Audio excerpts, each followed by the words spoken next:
কয়েক জায়গায় মিথ্যা বলা জায়েজ আছে,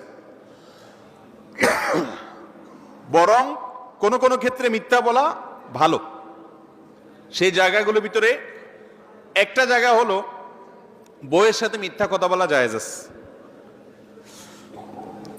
কিন্তু সেই মিথ্যাটা আবার আমরা যেভাবে মনে করি এরকম ডাহা মিথ্যা না, ওটা হলো একটু ঘুরায় গাড়ায় আর কি, পামপট্টিমূলক যে মিথ্যা হয় আর কি।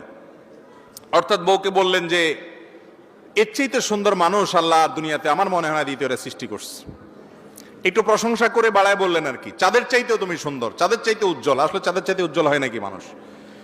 এগুলা কথার কথা, এ জাতীয় কথা বলা জায়েজ। আর যে মিথ্যা জায়েজ আছে সেটা হলো দুজন মানুষের মধ্যে গন্ডগোল লাগছে, আপনি একজনের কাছে যায় বললেন ভাই উনি তো আপনার সম্পর্কে খুব ভালো বলে মাশাআল্লাহ, উনি তো আসলে আপনাকে যে খারাপ বলেছিল এই জন্য উনি অনুতপ্ত, লজ্জিত, উনি এখন মন থেকে ওনার কাজের জন্য উনি নিজেকে নিজে ভৎসনা